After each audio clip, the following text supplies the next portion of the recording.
El origen de la guerra entre México y Estados Unidos. 1846-1847. Fragmento del libro, Apuntes para la historia de la guerra entre México y Estados Unidos. Varios autores. Al contemplar el estado de abatimiento y ruina a que la funesta guerra con los Estados Unidos del Norte ha reducido a la República Mexicana, doloroso es por cierto tener que volver los ojos atrás para investigar las causas de este inmenso trastorno, pero sin la explicación de los antecedentes que dieron lugar al rompimiento de las hostilidades, nuestra obra quedaría trunca y faltaría a los hechos la claridad con que deben presentarse al examen del mundo civilizado. Es de esperarse, por otra parte, que la dura lección que hemos recibido nos sirva para reformar nuestra conducta, obligándonos a tomar las precauciones necesarias para que no se repitan las desgracias acaecidas, y para que de esa lección se saque todo el fruto posible. Conviene no olvidar los errores que hemos cometido, y prepararnos a parar con tiempo los golpes con que nos amagan la ambición y la perfidia. La República Mexicana, tan privilegiada por la naturaleza, llena de los elementos que forman una nación grande y feliz, tuvo entre otras desgracias, que no es del caso mencionar, la de estar situada en la vecindad de un pueblo fuerte y emprendedor. Emancipada de la metrópoli, falta de la experiencia que no pudo adquirir mientras sus destinos se rigieron por manos extrañas, envuelta por dilatados años en el torbellino de incesantes revoluciones, presentaba una presa fácil al que quisiera emplear en su contra una fuerza respetable. Su situación desventajosa no podía ocultarse a las miradas escudriñadoras de los Estados Unidos, que en acecho de las ocasiones favorables a sus proyectos, los llevaron adelante por mucho tiempo ocultamente y bajo de cuerda, hasta que puestos en el disparadero, tuvieron que arrojar la máscara y descubrir sin embozo los planes de su política audaz y dominadora. Para explicar, pues, en pocas palabras el verdadero origen de la guerra, bastaría decir que la ha ocasionado la ambición insaciable de los Estados Unidos, favorecida por nuestra debilidad, pero este aserto, por más verídico y fundado que sea, necesita la confirmación que vamos a darle con hechos pasados a la vista del mundo entero, y cuya evidencia no dejará duda de la exactitud de nuestros conceptos. Al sacudir los Estados Unidos del Norte el yugo de la madre patria, aparecieron constituidos desde luego en una nación poderosa, merced a los buenos elementos de gobierno establecido desde que no eran más que simples colonias. Esa república anunció desde su nacimiento que estaba llamada a representar un papel importante en el mundo de Colón, y sus rápidos adelantos y el aumento progresivo y asombroso de su territorio y la multiplicación no interrumpida de sus habitantes y el poder formidable que ha ido adquiriendo por grados, son otras tantas pruebas de que ha de llegar a ser un coloso, no solo para las naciones débiles de la América española, sino aún para los viejos pueblos del antiguo continente. Los Estados Unidos no esperaron el auxilio del tiempo para sus planes de engrandecimiento. Desde los primeros días de su independencia adoptaron el proyecto de extender sus dominios y desde entonces no se ha desviado su política una sola línea de estas ideas. Su conducta, sin embargo, no descubría a las claras tales miras, pero los hombres pensadores, que examinaban los sucesos, no tardaron en conocerlas y el conde de Aranda, a cuya previsión no se ocultaron los fines que se proponían los Estados Unidos, dijo aquellas célebres palabras que hoy debemos mirar como una profecía comprobada por los acontecimientos. Esta nación ha nacido pigmea, tiempo vendrá en que llegará a ser gigante y a un coloso muy temible en aquellas vastas regiones. Su primer paso será apoderarse de las Floridas para dominar el Golfo de México. La ambición de los norteamericanos no se conformaba con esto, quisieron desde un principio extender sus dominios de tal suerte que quedasen de señores absolutos de casi todo este continente. A dos se pueden reducir sus ideas dominantes en este punto: una, sujetar a sus leyes y dominación toda la América hasta el Istmo de Panamá; otra, abrirse paso por tierra para el mar Pacífico, y hacerse de buenos puertos que pusieran en boga a su navegación. De esta suerte, estableciendo de cualquier modo una comunicación fácil y de pocos días entre ambos océanos, ninguna nación podría competir con ellos. La misma Inglaterra tendría que ceder el campo a su afortunada rival y esta, dueña del comercio del mundo entero, poco tardaría en tocar al punto de engrandecimiento a que aspira. En el corto espacio de unas 3/4 partes de un siglo, los sucesos han venido a comprobar la existencia de esos planes y su pronta realización. La República Norteamericana ha absorbido ya territorios pertenecientes a la Gran Bretaña, a la Francia, a la España y a México, ha empleado todos los medios para lograrlo, así la compra como la usurpación, lo mismo la astucia que la fuerza, y nada la han detenido cuando ha tratado de adquirir terrenos. Sucesivamente han caído en su poder la Luisiana, las Floridas, el Oregón, Texas, tiene ya asegurada la posesión de las Californias, Nuevo México y gran parte de otros estados y territorios de la República Mexicana, y por más que queramos alucinarnos con que esas pretensiones llegarán ahora a su término y que disfrutaremos de una paz y tranquilidad inalterables durante mucho tiempo, los antecedentes todos que hay en la materia deben desengañarnos de que subsistiendo, como han de subsistir, los mismos planes de dominación en los Estados Unidos, se ha de pretender realizar y hemos de vernos envueltos nuevamente, más tarde o más temprano, en otra u otras guerras desastrosas, hasta que el pabellón de las estrellas ondee sobre el último palmo del terreno que tanto se codicia. Tristes son en verdad estas consideraciones, pero su exactitud se demuestra con más claridad a medida que se examina con mayor detenimiento el fin constante que hemos visto que se ha propuesto la República vecina. Como punto de partida hemos fijado nosotros la época de su independencia, por ser desde entonces cuando de un modo más declarado se pensó en esa dominación tan vasta, pero si dirigiéramos la vista aún a tiempos más remotos, observaríamos que los primeros ocupadores de los Estados Unidos siguieron igual política y que los hijos de Washington no hacen más que imitar la conducta de sus ascendientes. En efecto, los súbditos de la Gran Bretaña, a quienes las convulsiones políticas y religiosas de su patria obligaron a buscar en climas lejanos la libertad de conciencia y la tranquilidad que se goza bajo un gobierno pacífico, se establecieron en las regiones de la América septentrional, donde no tardaron en apoderarse de las posesiones de los infelices indígenas, transformándose de mezquinos arbustos en árboles frondosos de espesas ramas, cuyas raíces se extendían muy a lo lejos. Y entonces, como después, todos los medios les parecieron adecuados, todos los recursos admitidos, desde la compra legal de los terrenos hasta su adquisición por el exterminio completo de las razas, siendo de notarse, sin embargo, que se dio la preferencia a los medios violentos y que fueron muy contados los que siguieron las huellas del respetable Guillermo Penn. Como los países sujetos a la dominación española lindaban con el territorio de los Estados Unidos, a ellos se dirigieron los primeros tiros de esta potencia. Después de la guerra de 1779, y de las conquistas hechas en su curso por el general Gálvez, la España adquirió a virtud del Tratado de Paz de 1783 la absoluta propiedad y posesión de las Floridas Oriental y Occidental, hasta la margen izquierda del Mississippi. Ya desde antes la misma nación se había hecho de parte de la Luisiana, es decir, de la isla con la ciudad de Nueva Orleans, por donación voluntaria de la Francia en el año de 1764, con lo que quedó de dueña reconocida de aquel país que había estado pasando de mano en mano por sesiones anteriores. La habilidad diplomática de los gobernantes de la Unión sacó grandes ventajas para su nación del Tratado de Amistad, Límites y Navegación, celebrado en 1795 entre España y los Estados Unidos. Los americanos ganaron cerca de 1 grado en toda la extensión de la línea divisoria que separaba las Floridas de su territorio y adquirieron los terrenos más feraces de ambas Floridas, oriental y occidental, así como los ríos que bajan de la Georgia y del Mississippi, el importante punto de Natchez y otros fuertes de grande utilidad para la defensa de la frontera. Estas ventajas se aseguraron en la nueva convención celebrada en 1802 entre las mismas potencias. Después de este paso, lo que inmediatamente pretendieron los Estados Unidos fue la interesante adquisición de la Luisiana.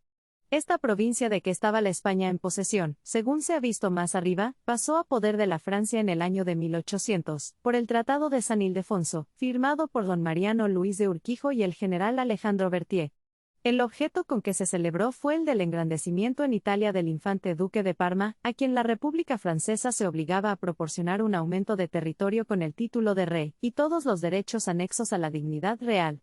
En cambio de esta concesión, Su Majestad Católica se comprometía por su parte a retroceder la provincia de la Luisiana, con la misma extensión que tenía actualmente en poder de la España, y tenía cuando la poseía la Francia, y tal como debía estar con arreglo a los tratados concluidos subsecuentemente entre España y otros estados. Como en virtud de la retrocesión, la Luisiana había vuelto a poder de la Francia, con esta nación se entendió la americana para la adquisición de la mencionada provincia. La compra fue el camino adoptado entonces para el aumento del territorio. Previas las negociaciones correspondientes, Bonaparte, primer cónsul en esa época, vendió la Luisiana a los Estados Unidos en la cantidad de 60 millones de francos. Aquí debemos advertir, como un hecho interesante, que en la cesión hecha por la España a la Francia no se pensó en demarcar los límites de la provincia referida y aunque se habían fijado desde el Tratado de Paz de París de 1763, aquel olvido o negligencia dio luego lugar a cuestiones de trascendencia, promovidas si se quiere de mala fe, pero que hubieran podido evitar con solo la precaución importantísima del señalamiento de límites. Otro de los errores graves que en esa vez cometió la España es sin disputa el no haber estipulado que no pudiera enajenarse la Luisiana hasta después de algún tiempo. Conociendo luego aquella potencia la falta en que había incurrido, trató de remediarla y logró en efecto del embajador francés esta declaración, pero Bonaparte, sin cuidarse de tales antecedentes, procedió a celebrar la venta con los Estados Unidos. El marqués de Casa Irujo, ministro de España en Washington, protestó contra semejante acto, y tal vez esto hubiera producido algún efecto favorable. Por desgracia el rey Carlos IV, cuya política débil no osaba presentar resistencia al hombre extraordinario que se anunciaba ya como el dominador de la Europa, temió que la protesta irritara a Bonaparte en su contra, e hizo que la levantara el embajador. La adquisición de la Luisiana debe considerarse como de inmensa importancia para los Estados Unidos. Con ella se duplicó la extensión de sus terrenos, y aquel país, que en poder de la España, lejos de producirle ventajas, le era perjudicial y gravoso, se convirtió en una fuente inagotable de riquezas, que supieron explotar las manos emprendedoras e industriosas en que había caído. Y como a la vez progresaban también los demás estados de la Unión, y como los beneficios que resultaron de la adquisición de la Luisiana extendieron su saludable influencia por toda la República, los elementos de prosperidad que encierra se desarrollaron cada día más rápidamente, aumentándose de una manera gigantesca su poder. Por un notable contraste, para nosotros fue un suceso desgraciado aquella adquisición, que nos proporcionó una vecindad bien poco apetecible. De la Luisiana a Texas no había ya más que un paso. La venta de esa colonia había roto el dique que contenía aún el torrente que se desbordó luego sobre México. Constantes los norteamericanos en sus planes de absorción, luego que se vieron dueños de la Luisiana, tendieron sus redes a la vez al resto de las Floridas y a la provincia de Texas, países ambos que permanecían aún bajo la dominación española. Emplearon entonces distinta táctica. La astucia y la fuerza abierta les sirvieron de armas contra una nación decaída desde antes de la fuerza y la gloria que la hicieron un día la primera del mundo, e incapaz en ese tiempo de defender sus colonias ultramarinas, porque tenía que emplear todas sus fuerzas para rechazar en su suelo propio la invasión del extranjero. Y en verdad que la situación de la España era la más favorable a las miras ambiciosas de la República de Washington. Aprovechándose esta de la crisis terrible por la que pasaba aquella, envió emisarios, agentes y espías a México, Venezuela, Santa Fe y otros puntos a recoger datos y noticias y abrir el camino que les facilitara después la consecución de sus planes. Ya anteriormente había hecho frecuentes exploraciones para proporcionarse noticias geográficas y estadísticas, a lo que contribuyeron no poco los viajes de los capitanes Pike, Lewis y Clark. Con el conocimiento, pues, de todos los antecedentes, ya no estaban más que en acecho de una ocasión oportuna. La invasión de la península por los franceses se la presentó.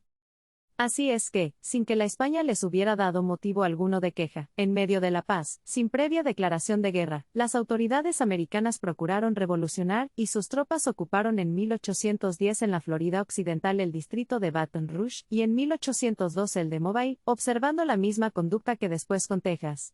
Para paliar el atentado escandaloso que se cometía, el presidente declaró que aquellos territorios les pertenecían, como parte integrante de la Luisiana, y aquí se empiezan ya a notar visiblemente las consecuencias que produjo la no demarcación de sus límites. La usurpación continuó luego. En la misma Florida Occidental, el general Jackson llegó hasta Pensacola, mientras otro cuerpo de tropas penetraba en la Florida Oriental.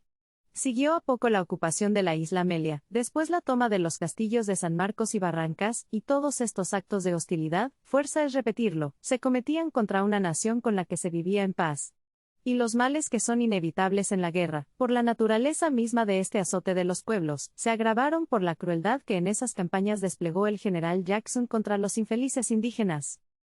A la ocupación violenta de las armas precedía o seguía la declaración de los cuerpos legislativos, que procuraban sancionar tales hechos con sus determinaciones. Por este principio, un acta del Congreso incorporó a los dominios de Norteamérica, el distrito de Baton Rouge.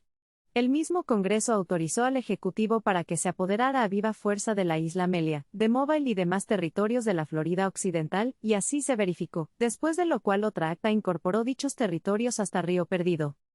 Mientras el gobierno norteamericano se apoderaba así paulatinamente de las Floridas, no permanecía ocioso respecto de Texas, sino que simultáneamente premeditaba su ocupación, pues ya hemos observado que acometió ambas empresas a la vez. Confinaba Texas por el este con la Luisiana y separábalo de Coahuila el río Medina, extendiéndose su territorio hasta el presidio de Nuestra Señora del Pilar de los Adaes.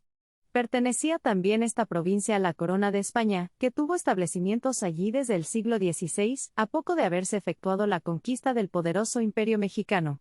Posteriormente, en el año de 1689, el capitán don Alonso de León, que se hallaba entonces de gobernador de Coahuila, recibió orden del virrey, marqués de la Moncloa, de practicar el reconocimiento de la bahía del Espíritu Santo y del río San Marcos que desemboca en ella.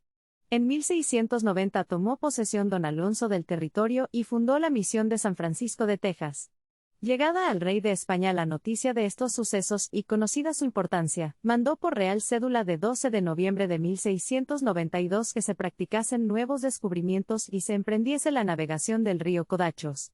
Siguieron luego nuevas expediciones, de que resultaron las fundaciones de la Purísima Concepción, San José, María Santísima de Guadalupe y otras. De esta manera, sin oposición de ninguna especie, y usando del derecho que las naciones reconocían en aquellos tiempos para la adquisición de territorios, los monarcas de España se hicieron dueños de toda la provincia de Texas. Grande hubiera podido ser el partido que un gobierno previsivo y perspicaz hubiera sacado de tan importante posesión. El terreno conocido con el nombre de Texas se halla comprendido entre los 28 y 35 de latitud norte, y los 17 y los 25 de longitud oeste de Washington. Linda por el norte con el territorio de Arkansas, por el este con el estado de Luisiana, por el sur con el de Tamaulipas y Golfo de México, y por el oeste con Coahuila, Chihuahua y Nuevo México. Texas tiene sobre la mayor parte de los terrenos de la República la ventaja de encerrar en su seno ríos hermosos y navegables, beneficio que es acaso el único que falta en casi todas las demás partes del suelo privilegiado de nuestra patria. Texas, por su feracidad y por su riqueza, por su clima y por su situación, cuenta con todos los elementos necesarios para prosperar como nación en la agricultura, la industria, el comercio y la navegación. El provecho que les debía resultar de la posesión de ese país estimuló a los Estados Unidos a procurarla a toda costa, porque a pesar de que sin necesidad de nuevas adquisiciones tenían en sus terrenos propios más de las 2/3 partes de ellos sin desmontar, los apreciaban en poco por ser incapaces de grandes progresos en la agricultura, a causa de la mala calidad del suelo, y de la temperatura extremosa y desagradable en todas las estaciones. ¿Acaso los arrastraba también esa propensión innata en los pueblos septentrionales de cambiar sus tristes regiones por los risueños climas del mediodía? Cuando los norteamericanos no eran todavía dueños de la provincia de la Luisiana, que colinda con Texas, se promovió una guerra entre España y Francia, en cuyo reino era regente el duque de Orleans. Los franceses atacaron la misión de los Adáes, cuyo vecindario se trasladó a San Antonio de Béjar. El marqués de San Miguel de Aguayo recobró el punto de los Adáes y sus habitantes volvieron a sus hogares, de que estuvieron en tranquila posesión, sin volver a ser molestados. El francés Lasalle había planteado antes un establecimiento momentáneo en la bahía de San Bernardo en 1685, pero su pronta desaparición no dio lugar a que ni aun entonces se considerase aquel hecho como un acontecimiento importante. Es, pues, una cosa incontestable que la España había estado desde tiempos muy antiguos en exclusiva posesión de la provincia de Texas. Jamás había ocurrido a nadie que los límites de la Luisiana se extendieran hasta esa provincia, pretexto de que se valieron los norteamericanos para continuar sus usurpaciones, pretendiendo que la Luisiana llegaba hasta el río Bravo. Semejante concepto solo podía fundarse en gratuitas suposiciones, pues era evidente que, al vender la Francia a los Estados Unidos aquella colonia, no pudo transmitirle otros derechos que los que había recibido de la España. Ahora, es muy sabido que el tratado celebrado con esta potencia había sido de simple retrocesión y tanto la misma significación de esta palabra, como el texto expreso de los artículos, quitaban toda duda sobre el particular. Por el Tratado de San Ildefonso, la España retrocedió la Luisiana a la Francia con la misma extensión que tenía actualmente en su poder, con la misma extensión que tenía cuando la poseía la Francia, y tal como debía estar con arreglo a los tratados concluidos subsecuentemente entre España y otros estados. Y ni en esa época de dominación actual de España, ni en la anterior de posesión de la Francia, ni por ninguno de los tratados subsecuentes, había tenido jamás la Luisiana la extensión que quisieron darle después los Estados Unidos. Sus límites eran los que se habían fijado por el Tratado de París, y el mismo Mr. Kerlerk en su descripción la hacía terminar en Río Rojo. Pero sea como fuere, el plan que entonces se propuso el gobierno americano fue el de fundar sus pretensiones en aquella suposición, y alentado además por la facilidad con que sus agentes hacían sus exploraciones y recogían datos y noticias, comenzó por pedir como parte de la Luisiana el territorio que media entre los ríos Mermentau y Sabine. Los comandantes de Texas cometieron el acto de debilidad de celebrar un convenio, en que se estipuló que todo aquel país quedase neutral y despoblado entre ambas potencias. La línea convencional corría entre los ríos Mermentau y Calcasieu, seguía por Arroyo Hondo, pasaba entre el Adaes y Nachitoches y concluía en el Río Rojo. Se llamó territorio contestado o disputado a todo el espacio comprendido entre dicha línea convencional y la orilla izquierda del Sabine. De esta convención resultó que el año de 1806 mandaron los Estados Unidos al general Wilkinson con orden de repeler a las fuerzas españolas, que a las órdenes del gobernador Herrera estaban ya al este del Sabine. Y constantes en su propósito, continuaron los americanos en los años siguientes cometiendo nuevos actos de agresión y hostilidad contra la provincia de Texas. En el año de 1818, el general alemán y otros emigrados franceses ocuparon sobre el río Trinidad, en la misma provincia, un punto que llamaron campo de asilo. Sin embargo, su permanencia allí fue demasiado corta, en razón de que no tardaron en abandonar la empresa por indicaciones del presidente Monroe. También varios diputados americanos formaron un congreso en Nacogdoches, en que resolvieron adjudicarse la tantas veces repetida provincia. Desde el año de 1809 estaba en los Estados Unidos con el carácter de enviado extraordinario y ministro plenipotenciario de España don Luis de Onís, quien desde su llegada procuró con toda eficacia contener las usurpaciones de los americanos y celebrar un tratado que de una vez terminara las cuestiones pendientes entre las dos potencias sobre límites, indemnizaciones y otros puntos. Vanos fueron sus esfuerzos durante muchos años para cumplir con el objeto de su misión, consiguiólo al fin en el de 1819, en que firmó en Washington, con el distinguido americano John Quincy Adams, entonces secretario de Estado, el famoso Tratado de 22 de febrero. La importancia de este documento exige que nos detengamos algo en su examen. Por el artículo 2. Su Majestad Católica cedió a los Estados Unidos en toda propiedad y soberanía, todos los estados que le pertenecían situados al este del Mississippi, conocidos bajo el nombre de Florida Occidental y Florida Oriental. Por el 3. Se señalaron los límites de ambas naciones, razón por la que parece oportuno transcribirlo íntegro en este lugar. Dice así. La línea divisoria entre los dos países, al occidente del Mississippi, arrancará del seno mexicano en la embocadura del río Sabine en el mar, seguirá al norte por la orilla occidental de este río hasta el grado 32 de latitud, desde allí por una línea recta al norte hasta el grado de latitud en que entra en el río Rojo de Nachitoches Red River y continuará por el curso del río Rojo al oeste hasta el grado 100 de longitud occidental de Londres y 23 de Washington, en que cortará este río, y seguirá por una línea recta al norte por el mismo grado hasta el río Arkansas, cuya orilla meridional seguirá hasta su nacimiento en el grado 42 de latitud septentrional, y desde dicho punto se tirará una línea recta por el mismo paralelo de latitud hasta el Mar del Sur, todo según el mapa de los Estados Unidos de Mellish, publicado en Filadelfia y perfeccionado en 1818. Pero si el nacimiento del río Arkansas se hallase al norte o sur de dicho grado 42 de latitud, seguirá la línea desde el origen de dicho río recta al sur o norte, según fuese necesario, hasta que encuentre el expresado grado 42 de latitud, y desde allí por el mismo paralelo hasta el Mar del Sur. Pertenecerán a los Estados Unidos todas las islas de los ríos Sabina, Rojo de Nachitoches y Arkansas, en la extensión de todo el curso descrito, pero el uso de las aguas y la navegación del Sabina hasta el mar, y de los expresados ríos Rojo y Arkansas, en toda la extensión de sus mencionados límites, en sus respectivas orillas, será común a los habitantes de las dos naciones. Las dos altas partes contratantes convienen en ceder y renunciar todos sus derechos, reclamaciones y pretensiones sobre los territorios que se describen en esta línea, a saber, Su Majestad Católica renuncia y cede para siempre por sí y a nombre de sus herederos y sucesores, todos los derechos que tiene sobre los territorios al este y al norte de dicha línea, y los Estados Unidos en igual forma ceden a Su Majestad Católica y renuncian para siempre todos sus derechos, reclamaciones y pretensiones a cualesquiera territorios situados al oeste y al sur de la misma línea arriba descrita. Por este tratado adquirieron los Estados Unidos la propiedad de todo el territorio disputado, es decir, el situado entre Arroyo Hondo y el Sabina, pero como acabamos de ver en la última parte del artículo 3, renunciaron a todos sus derechos y pretensiones sobre los territorios que antes habían ambicionado. Manifiesta era desde antes para todo hombre sensato la injusticia de sus reclamaciones. El derecho de la España era claro e incontestable. Sin embargo, los Estados Unidos se servían de sus ideas infundadas como de un título legal para hacerse de nuevos dominios. Después de la celebración del Tratado de Washington ya no pudo ser así. La mutua cesión de pretensiones fijó los límites de ambas potencias. Los términos del convenio constituyeron la norma a que una y otra debían sujetar sus operaciones en lo sucesivo y, por consiguiente, los Estados Unidos se ataron las manos para reclamar los territorios situados más acá del Sabina, porque al verificarlo, rompían un tratado solemne y destruían los vínculos en que el derecho de gentes afianza las relaciones de las sociedades que forman la gran familia humana.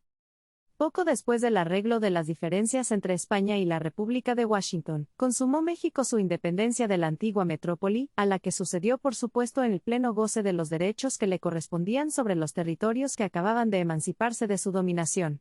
Los Estados Unidos reconocieron la independencia de nuestra nación a muy poco tiempo de haberse efectuado. En noviembre de 1823 se presentó al Congreso norteamericano el ministro de Relaciones Exteriores Mr. Henry Clay, cuya conducta posterior, digna de un eterno agradecimiento por parte nuestra, no ha desmentido aquel favorable antecedente y manifestó la opinión del presidente sobre reconocer a México como nación independiente y soberana. Las cámaras aprobaron la proposición del presidente, siendo de notarse que el acuerdo salió casi por unanimidad. No hubo más excepción que la de un solo diputado, Mr. Randolph, quien se opuso al reconocimiento, prorrumpiendo en nuestra contra en los agravios y dicterios que después nos han prodigado a manos llenas tantos compatriotas suyos. Iniciado de una manera tan favorable el principio de nuestras relaciones con la nación vecina, se trató de afianzarlas más sólidamente con el envío de representantes y a mediados del año de 1824 pasó don Pablo Obregón a los Estados Unidos con el carácter de ministro plenipotenciario. Por su parte, aquella república envió a México, a principios del año siguiente, a Mr. J. R. Poinsett, que ha dejado entre nosotros una funesta celebridad. Ese enviado venía con el principal objeto de celebrar un tratado de amistad y comercio que estrechase las relaciones nacientes entre las dos potencias. El gobierno mexicano entró en discusiones con Poinsett en 1826 acerca del tratado de límites hecho con don Luis de Onís, y desde entonces debió terminarse este negocio, que quedó pendiente por la apatía y morosidad con que se obró. Reanudáronse luego las negociaciones, allanáronse las dificultades que se presentaban, y se logró por fin que el 12 de enero de 1828 se confirmara en México el tratado celebrado en Washington el 22 de febrero de 1819. Las respectivas ratificaciones se canjearon el 5 de abril de 1832, quedando desde entonces el asunto concluido y obligadas las nuevas partes contratantes a estar y pasar por lo convenido, como lo habían estado igualmente las antiguas. Pero los Estados Unidos, que no retrocedían un ápice de su antiguo y sostenido sistema, no apartaron los ojos de los productivos terrenos que codiciaban y pensaban ya en los medios de apropiárselos, para extender el ámbito de los suyos, al mismo tiempo que reconocían los primeros como pertenecientes a una nación amiga. Sin embargo, disimulados en su conducta, aparentaron la mejor voluntad para seguir con México en las relaciones más pacíficas y cordiales y nosotros hicimos otro tanto con la mejor buena fe, y en observancia del Tratado de 5 de abril de 1831. Después de la muerte de Obregón quedó de encargado de negocios el secretario de la legación don Manuel Montoya, y en octubre de 1828 fue nombrado don José María Tornel ministro plenipotenciario. Por parte de los Estados Unidos sucedió Butler a Poinsett. Para la adquisición de Texas habían pensado desde antes los agentes de esa república en la venta de sus terrenos y la propusieron empeñosamente, aunque sin éxito, primero en 1825 y luego en 1827. El nuevo ministro, Mr. Butler, anunció también que quería negociar otro tratado de límites, pretensión a que se opuso el gobierno mexicano, así es que, desengañados los americanos de que por este medio nada conseguirían, adoptaron otros más eficaces, y cuando nuestras funestas revoluciones intestinas nos tenían ya debilitados, cuando uno de nuestros pronunciamientos derrocó el sistema federal, la mano enemiga que estaba preparada para darnos el golpe se valió de este pretexto para insurreccionar al estado de Texas, cuya población, compuesta de emigrados, estaba ya pronta de antemano para promover la escisión. Mientras la provincia de Texas permaneció en poder de los españoles, la excesiva prudencia y vigilancia del gobierno opuso un fuerte dique a las pretensiones de los norteamericanos. Es verdad que había ya algunos de ellos establecidos en los desiertos que bañan los ríos San Jacinto, Brazos y Nueces, pero con muy pocas excepciones se observaba estrictamente la política de no permitir la introducción de extranjeros, y sobre todo, la permanencia en la frontera de tropas mandadas por jefes militares, con autoridad despótica e ilimitada, no había dado lugar al aumento de la emigración. Muy poco tiempo antes de la independencia de México, en el año de 1819, fue cuando el gobierno español concedió a Moisés Austin la autorización correspondiente para formar en Texas una colonia. Debióse principalmente esta concesión al celo que animaba al monarca de España por el fomento y protección de la religión católica. Moisés Austin había representado a sus sectarios como abatidos y despreciados y pedía los terrenos que se le concedieron como un lugar de asilo en que los emigrados pudieran y debieran entregarse al libre ejercicio de aquella creencia. Esteban Austin, hijo y heredero de Moisés, continuó la obra comenzada por su padre y dio principio a una vasta empresa de colonización desde 1820 entre los ríos Brazos y Colorado. La emancipación de nuestra República de la Corona de España abrió una ancha puerta a la emigración. Recibióse con los brazos abiertos a los extranjeros que pisaron nuestro suelo, pero la inexperiencia política de los gobiernos nacionales convirtió en una fuente de males un principio benéfico en sí y eminentemente civilizador, y la inmigración que debía haber proporcionado brazos laboriosos a la agricultura y servido a la industria y al comercio, dio por final resultado la segregación de uno de los estados más importantes de la República, lo que nos envolvió luego en la guerra desastrosa actual. Sin embargo, se tomaron al principio algunas disposiciones cuya observancia quizás hubiera evitado el mal. Tal fue la de la ley en que se prohibió colonizar a los extranjeros limítrofes en aquellos estados y territorios de la Federación que colindaran con sus naciones. Pero pronto se quebrantó este precepto y en vez de emplear las precauciones que aconsejaba una sabia política, se caminó de errores en errores, sin prever las consecuencias trascendentales de semejante modo de obrar.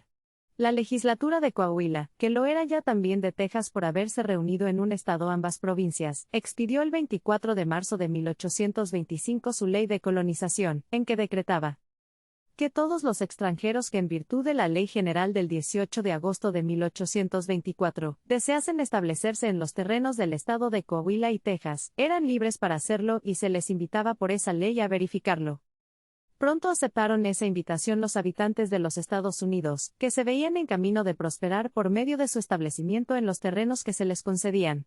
Agregábase a esto que se les brindaba con otras ventajas, no despreciables por cierto.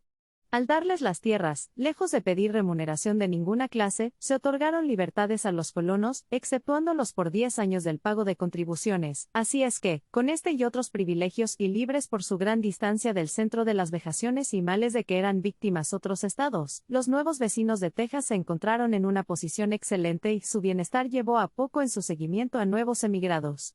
Todos estos, con muy contadas excepciones, eran nativos de los Estados Unidos y conservaban en su nueva patria unas costumbres y manera de vivir enteramente conformes a las de sus compatriotas.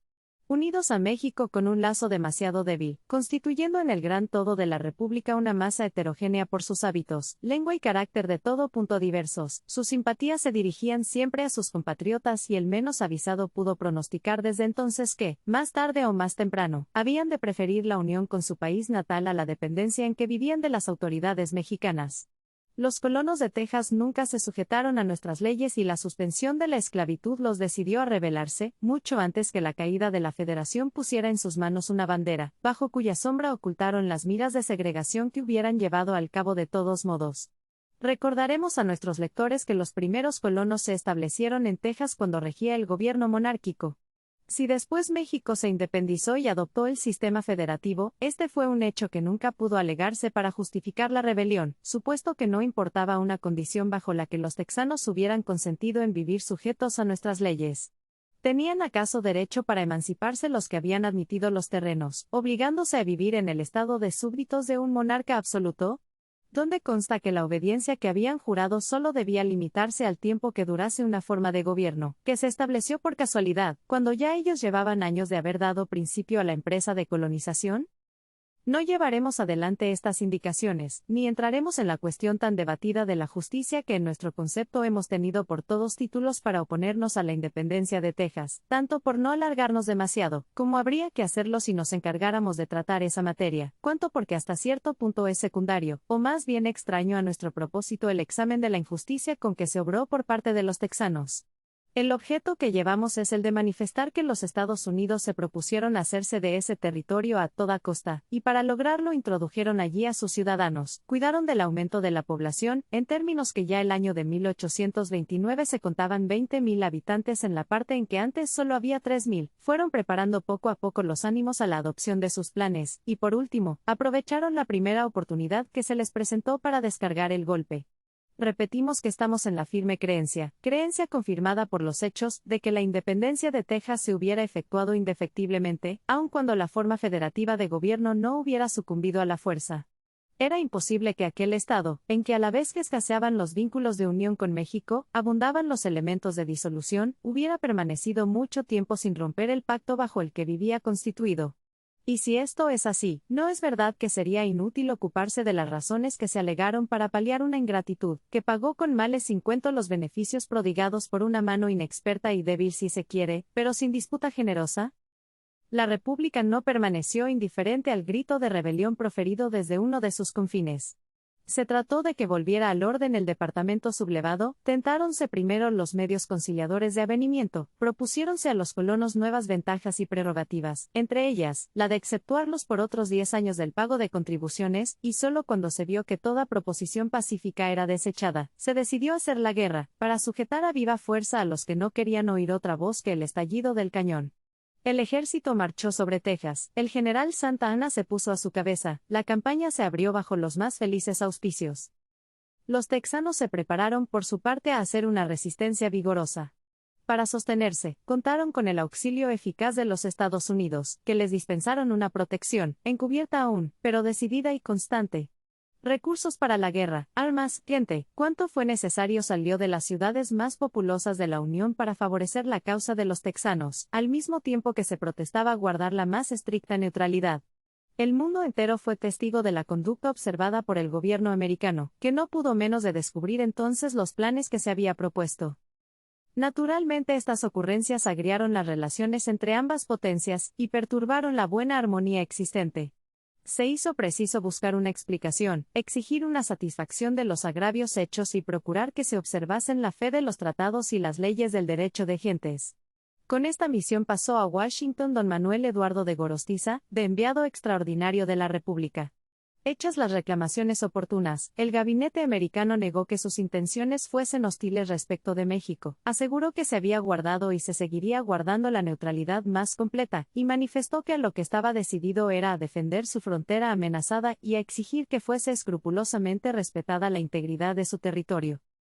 Mientras en Washington se seguían estas contestaciones diplomáticas, continuaba la guerra en Texas, donde las armas mexicanas obtuvieron triunfos constantes hasta la acción de San Jacinto, en que sufrieron una derrota que nadie se esperaba. Por desgracia nuestra se cometieron en aquella campaña actos de crueldad, indignos de disculpa, como el de Fanning, El Refugio y otros, pero la animadversión nacional que cayó sobre sus autores comprobó que se habían visto con disgusto. La responsabilidad debe pesar exclusivamente sobre los que los ejecutaron y otros hechos de clemencia y humanidad, repetidos con frecuencia en esa guerra y posteriormente, nos justifican de la inculpación que se nos ha hecho de barbarie e iniquidad. Los Estados Unidos, propalando siempre que no llevaban más objeto que defender su frontera amagada, habían enviado una fuerza considerable a las órdenes del general Gaines, a la margen del Sabina, autorizando a aquel jefe para que en caso necesario avanzase hasta Nacogdoches, punto situado muchas leguas más acá de este río, y comprendido indudablemente dentro del territorio reconocido como mexicano. Los sucesos probaron que aquel cuerpo de tropas estaba en observación de los movimientos y adelantos de nuestro ejército y que su general se disponía a avanzar, o difería verificarlo, según el estado que presentaba la guerra. Pero la autorización que se le había dado importaba un acto de agresión para con la República Mexicana. Nuestro enviado por lo mismo no podía verlo con indiferencia, así es que hizo las reclamaciones oportunas sobre el particular, y entabló con Forsyth y Dickens, secretarios de Estado del gobierno americano, una enérgica correspondencia, en que sostuvo con claridad y firmeza los derechos de la nación que representaba. Vanos fueron, empero, todos sus esfuerzos, al contestar sus notas, se buscaban evasivas que no hacían más que embrollar el negocio, sin atender a las quejas de Gorostiza. Unas veces se decía que el río conocido por todos como el Sabine no era el tal Sabine, que el verdadero Sabine era el Neches. Otras se sostenía que para dar cumplimiento al tratado celebrado con México, protegiendo su territorio contra los indios de los Estados Unidos, las tropas de estos pudieran con justicia ser enviadas hasta el corazón del mismo México. Otras se ponía en duda que nuestra república estuviese en posesión del territorio tejano, a pesar de los artículos expresos de los tratados que no dejaban dudas sobre esta verdad. En fin, valiéndose los Estados Unidos de cuantas estratagemas les sugería su política astuta, dejaban correr el tiempo, y nuestro enviado observaba con sentimiento que ningún fruto sacaba de sus repetidas reclamaciones. También era frecuente, en la conducta del secretario de Estado, la falta de franqueza y buena fe con que debía obrar. Gorostiza recibía con repetición noticias de que el general Gaines se disponía a hacer uso de la autorización que se le había dado, y pasaba comunicación tras de comunicación para evitar aquella agresión indisculpable. En contestación a sus notas se le aseguró, el 12 de julio de 1836, que no había nada de cierto en cuanto al movimiento de Gaines, y el 11 del mismo, es decir, la víspera, se había repetido a ese general la autorización para avanzar hasta Nacogdoches. Tal orden era inconciliable con las protestas hechas a cada paso por los Estados Unidos y estaba en contradicción con la carta que dirigió el presidente el 6 de agosto de aquel año al gobernador del Tennessee, en que inculcaba la obligación en que estaban de observar una estricta neutralidad. El hecho anunciado tantas veces se verificó al fin. La ocupación de Nacogdoches por las tropas del general Gaines consumó la violación del territorio mexicano. Así, cuando había paz entre las dos naciones, cuando la norteamericana se proclamaba neutral, cuando México no le daba motivo alguno de ofensa, se penetraba en su territorio a mano armada, se ocupaban sus posiciones y se tomaba en su contra una actitud imponente y enemiga. Para disculpar aquel atentado, los Estados Unidos no alegaron más fundamento que el de que México no podía impedir a los indios de su territorio que hicieran incursiones hostiles contra sus conciudadanos. Este principio chocaba con las reglas establecidas por el derecho internacional, según el que un pueblo no puede ocupar militarmente el territorio de los demás con el pretexto de que defiende su frontera.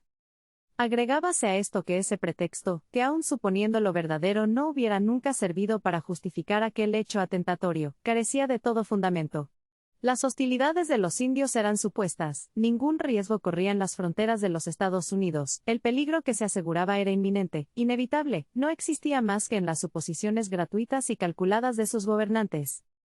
Descubierta ya la iniquidad con que se procedía, hubiera sido un crimen ver con profunda indiferencia el desprecio con que se nos trataba. Nuestro enviado obró entonces con la dignidad y firmeza que exigía su alto carácter, pidió sus pasaportes y regresó a México, dando por terminada su misión.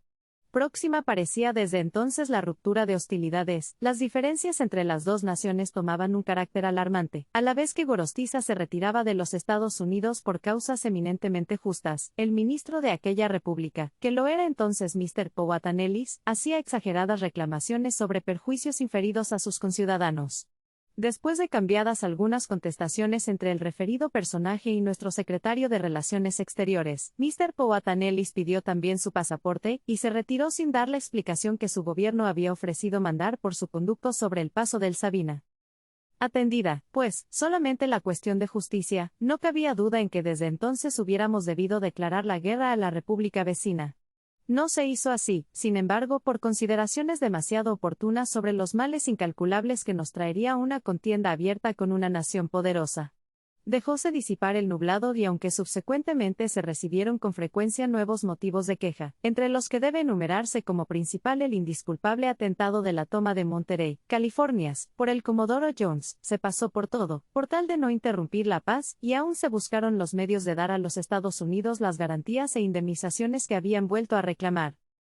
Celebróse una convención el 11 de abril de 1839 entre México y los Estados Unidos, a consecuencia de la cual se nombró una comisión encargada del examen de las reclamaciones. Ascendían estas a la crecida suma de 6.291.605 pesos, de la que la comisión admitió y reconoció la de 2.026.140, otra de 928.628, que exigían los comisionados americanos, fue desechada por los de México, y la restante de 3.334.837 quedó sin examinar. Posteriormente, el 30 de enero de 1843, se concedió nuevo término al gobierno de nuestra República para el pago de la cantidad reconocida, estipulándose que sería satisfecha en el plazo de 5 años, en 20 abonos iguales, entregados cada 3 meses. La República hizo esfuerzos de consideración para cubrir ese crédito. El triste estado de las rentas nacionales exigió que se recurriese a los medios más odiosos, llegándose hasta el extremo de imponer un préstamo forzoso, que se miró como un gravamen irreparable. Hubiéranse sin duda continuado haciendo los desembolsos correspondientes como sucedió con los primeros, si las diferencias cada vez más alarmantes que se suscitaron luego no hubiesen dado un carácter enteramente hostil a las relaciones entre las dos repúblicas. En cuanto al pago de las reclamaciones que habían quedado pendientes, un tercer arreglo, celebrado el 20 de noviembre de 1843 entre Watt y Thompson, Bocanegra y Trigueros, allanó este punto. Ratificado, aunque con modificaciones, por el Senado de los Estados Unidos, quedó pendiente de la resolución del gobierno mexicano y corrió luego la suerte que los demás asuntos no terminados cuando estalló la guerra. Las principales potencias de Europa habían reconocido ya la independencia de Texas, lo mismo habían hecho los Estados Unidos, a pesar de las fuertes razones alegadas por el presidente Jackson en su mensaje del año de 1836. Entonces se quería, o se aparentaba por lo menos, llevar la delicadeza tan adelante, que se ofendían de la simple sospecha de que reconocían la independencia como un medio que los conduciría al fin de apoderarse subsecuentemente de ese territorio, por vía de la anexión.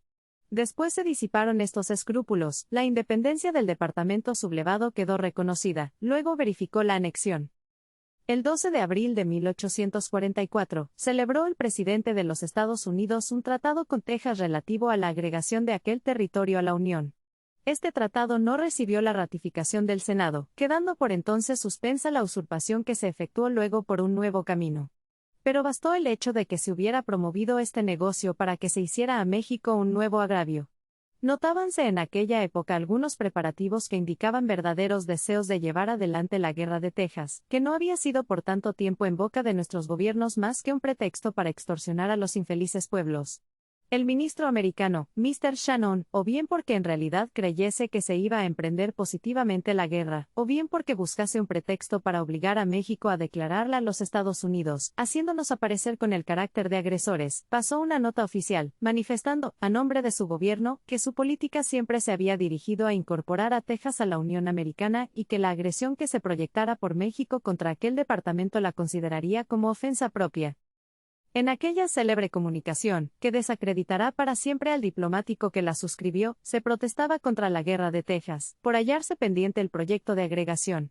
Hacíase allí la confesión, preciosa para nosotros, de que el plan de apoderarse de esa parte de nuestro territorio se había seguido invariablemente por todos los partidos, y casi por todas las administraciones de la República Norteamericana, por espacio de 20 años.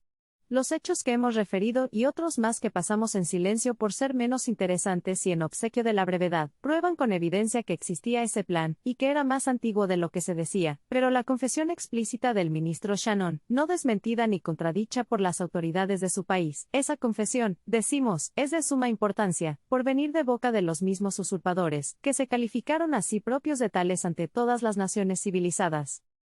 De nuevo debió México en esta vez romper completamente con su pérfido vecino y hacer la guerra hasta donde se lo permitieran sus fuerzas. Contemporizóse, sin embargo, todavía, conformóse nuestro gobierno con fundar la justicia que nos asistía, esperó que resolviera el Senado americano sobre el proyecto de agregación, y como la decisión de dicho cuerpo nos fue favorable entonces, continuó las relaciones, perturbadas ya, pero existentes aún entre nuestra república y la de Washington.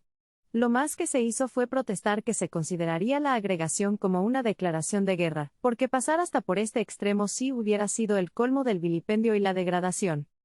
Desechado por el Senado el proyecto de agregación, en virtud de la facultad que le corresponde de revisar los tratados celebrados por el Ejecutivo, y de aprobarlos o reprobarlos, se buscó otro arbitrio de ir a dar al mismo fin por diverso rumbo. Adoptóse el de que en la Cámara de Diputados se hiciese proposición para agregar a la Unión el territorio de Texas, como cosa que estaba en sus atribuciones. El nuevo proyecto se aprobó en la mencionada Cámara por una mayoría de 22 votos, en el Senado por uno solo, y el 1 de marzo de 1845 quedó consumado aquel acto de hostilidad y usurpación. En esa vez, más que antes, era de rigurosa justicia hacer desde luego la guerra a la potencia que con tanto descaro se apoderaba de lo que por todos títulos nos pertenecía. Subía de punto esta necesidad, al considerarse que las administraciones que se habían ido sucediendo entre nosotros habían convenido todas en el principio de que el decreto de agregación se miraría como un casus belli. Pero todavía se sufrió esa nueva injuria, sin que se determinara otra cosa sino que quedaran suspensas las relaciones diplomáticas entre ambos países, retirándose de Washington nuestro ministro el general Almonte y haciendo otro tanto de México el de los Estados Unidos. Al terminar el año de 1844, una nueva revolución había derrocado al gobierno del general Santa Anna, ejercido interinamente por el general Canalizo, elevando al poder a don José Joaquín de Herrera, presidente del Consejo. El famoso decreto del 29 de noviembre de ese año había acabado de desacreditar a los funcionarios públicos que lo expidieron. En él se establecía una dictadura ilimitada, y la guerra de Texas era, como tantas otras veces, el barniz de justicia con que se procuraba cubrir el atentado que se cometía contra las instituciones. La mayor parte de los mexicanos dudó de la sinceridad del gobierno, recordando que a la guerra nacional e indispensable que se debió hacer al departamento segregado se prefirió la de Yucatán, en que sin fruto se sacrificaron tantos hombres y dinero. La opinión de que lo único que se quería de veras era la continuación de un poder omnímodo en las manos del general Santa Anna cundió por toda la República, de suerte que los pueblos, que detestaban su opresión, se levantaron en su contra, lo derribaron y dieron el triunfo al partido conocido después con el nombre de decembrista. La política que éste siguió difirió en todo de la observada por las administraciones anteriores. Obró desde el principio en la firme inteligencia de que el Departamento de Texas se había perdido para siempre desde el año de 1836, de que era una locura pretender que llegasen nuestras águilas victoriosas hasta el otro lado del Sabina, de que lo que nos convenía eran las negociaciones y de ninguna suerte una guerra, para la que nos faltaban los elementos más indispensables, y de que si se dirigía el negocio con habilidad diplomática, lograrían sacarse ventajas no despreciables, al paso que por otro camino no podíamos esperar sino infortunios y calamidades. La idea cardinal que dominaba en los ánimos del gobierno de diciembre era la de que de todas maneras nos convenía preferir la independencia de Texas a su agregación a los Estados Unidos. Del primer modo, se colocaba una tercera nación entre la nuestra y la agresora, y se levantaba un dique que contendría, a lo menos por algún tiempo, la irrupción que nos amenazaba. Del segundo, resultaba la pérdida de toda esperanza de salvación, porque a más de que quedábamos de confinantes con un territorio que nuestros ambiciosos vecinos reputaban ya suyo, nos íbamos a ver envueltos de luego a luego en una guerra para la que no estábamos preparados. La grita de los partidos se levantó furiosa contra la política adoptada, imputaciones de debilidad, de perfidia, de traición, empañaron la fama de los gobernantes, se clamó por la guerra, declarándola el solo medio de salvar el honor nacional. Entre los opositores, así como había hombres que no se guiaban más que por miras mezquinas y viles intereses, los había también que no obraban sino por el más puro patriotismo. Esperanzas halagüeñas animaban entonces a muchos mexicanos, de cuyos ojos no ha caído la venda hasta que la ha arrancado la mano del desengaño, y hoy que es ya demasiado tarde para remediar el mal, hoy que los sucesos ocurridos, las desgracias acaecidas, han puesto las cosas en su verdadero punto de vista, es cuando se conoce cuán sabia era, y cuán previsora la política de la administración del general Herrera. A pesar del clamor público levantado en su contra, continuaba ella con firmeza el sendero que se había propuesto tomar. A fin de abrir las negociaciones relativas a su objeto, pidió formalmente, y el Congreso le concedió por decreto del 17 de mayo de 1845 autorización para oír las proposiciones que había hecho Texas, y proceder al arreglo o celebrar el tratado que fuera conveniente y honroso para la República. Las proposiciones presentadas eran las 4 siguientes. Primera, se reconoce la independencia de Texas. Segunda, Texas se compromete a no agregarse ni sujetarse a ningún otro país. Tercera, los límites y otras condiciones se reservan para el tratado final. Cuarta, Texas está pronto a someter los puntos en disputa sobre territorios y otros asuntos a la decisión de árbitros. En virtud de la autorización concedida, nuestro ministro de Relaciones recibió los 4 artículos expresados como preliminares de un tratado formal y definitivo, y expresó que estaba dispuesto a comenzar la negociación, como lo deseaba Texas, y a admitir al comisionado o comisionados que nombrase al efecto. En notas separadas se hizo la declaración adicional de que, además de los puntos propuestos, había otros esenciales e importantes que debían ser objeto también de las negociaciones y que en caso de que éstas se frustrasen, o si Texas consentía directa o indirectamente en la agregación a los Estados Unidos, la respuesta dada se consideraría como nula y de ningún valor. Estos preliminares hacían creer que no sería difícil conseguir un arreglo satisfactorio, pero bien sea por la conducta posterior de Texas, que por fin resolvió agregarse a la Unión Americana, bien por el rompimiento con aquella nación, o bien porque el arreglo era incompatible con los motines y revoluciones que hubo contra el gobierno decembrista, se suspendieron las negociaciones y luego se dejó a la suerte de las armas la decisión de una cuestión tan interesante.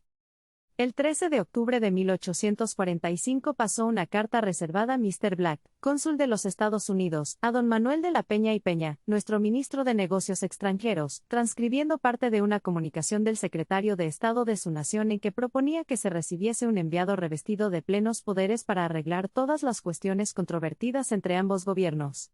Admitió el mexicano, exigiendo como condición previa que se retirara la fuerza naval que estaba a la vista de Veracruz y ofreciendo recibir al comisionado para arreglar de un modo pacífico, razonable y decoroso la contienda presente.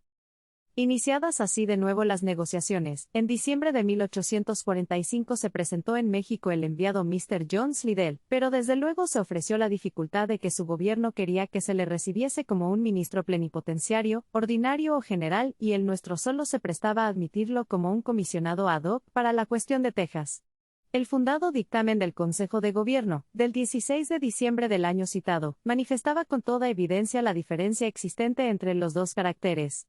De admitirse a Mr. Slidell como enviado ordinario, resultaba que al tiempo de arreglar la cuestión de Texas se ocupaba de las demás cuestiones propias de un plenipotenciario que ejerciera sus funciones cerca de un gobierno con quien no hubiera sino relaciones pacíficas.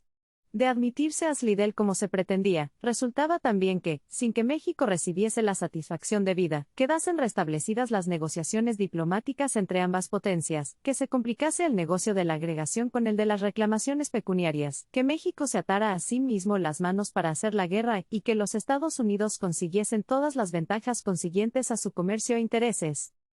El dictamen referido concluía consultando al gabinete que el compromiso que contrajo de admitir un plenipotenciario de los Estados Unidos, con poderes especiales para tratar sobre el asunto de Texas, no lo obligaba a recibir un enviado extraordinario y ministro plenipotenciario, encargado de residir cerca del gobierno, con cuyo carácter venía el señor Slidell, según sus credenciales. Conforme la administración del general Herrera en estos principios, los hizo presentes al enviado, negándose a recibirlo. Mr. Slidell insistió en que debía hacerlo en los términos que su gobierno pretendía, pero el nuestro se mantuvo firme en su negativa. El año de 1846 vio en sus primeros días figurar en la escena política nuevos gobernantes, elevados al poder por otra revolución. El general Paredes se pronunció en San Luis contra Herrera. Pocos días le bastaron para que lograra el triunfo más completo esa escandalosa revolución. Entonces renovó sus instancias Mr. Slidell, considerando que aunque las antiguas habían sido terminantemente desechadas, como el negocio iba a resolverse por distintas personas, era oportuno ver si se encontraba en ellas mejor disposición. Pasóse el negocio de nuevo a consulta al Consejo de Gobierno, el cual repitió las razones en que había fundado el anterior, corroboró las más, concluyendo con que se renovase la declaración de que no se podía admitir a Slidell sino como plenipotenciario ad hoc para la cuestión de Texas. El gobierno lo manifestó así a aquel enviado, quien ya no pudo hacer otra cosa que pedir sus pasaportes y retirarse de la República. El 21 de marzo del año citado declaró el general Paredes que, no siendo compatible la paz con el mantenimiento de las prerrogativas e independencia de la nación, sería defendido su territorio mientras que el Congreso Nacional se ocupaba de decretar la guerra a los Estados Unidos. El Congreso no llegó hasta allá, conformándose con expedir el decreto del 6 de julio, por el que autorizó al gobierno para que, en uso de la natural defensa de la República, repeliese la agresión cometida contra varios de sus departamentos y para que hiciese conocer a las naciones amigas las causas justificativas que la obligaban a defender sus derechos, rechazando la fuerza con la fuerza. Mientras los Estados Unidos aparentaban que los animaba un deseo sincero de no romper la paz, sus actos de hostilidad manifestaban con plena evidencia cuáles eran sus verdaderos intentos. Sus buques ocupaban nuestras costas, sus tropas continuaban avanzando sobre nuestro territorio, situándose en puntos que bajo ningún aspecto podían ser disputados. Así se unía a la violencia el sarcasmo, así al tiempo mismo que se nos usurpaba parte del territorio, se nos tendía una mano pérfida, para tener luego el descaro de decir que nuestra obstinación y arrogancia constituían las verdaderas causas de la guerra. Para explicar la ocupación del territorio mexicano por las tropas del general Taylor, los Estados Unidos ocurrieron a la peregrina idea de que los límites de Texas se extendían hasta el río Bravo del norte. fundaban esta opinión en dos principios distintos. Uno, que así lo había declarado el Congreso tejano en diciembre de 1836. Otro, que el río mencionado había sido el límite natural de la Luisiana.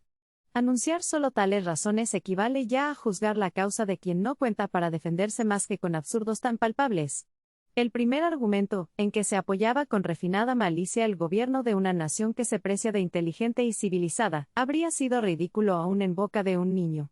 ¿A quién podría convencer que la declaración del Congreso tejano importara un título legal para la adquisición de los terrenos que se apropiaba tan descaradamente?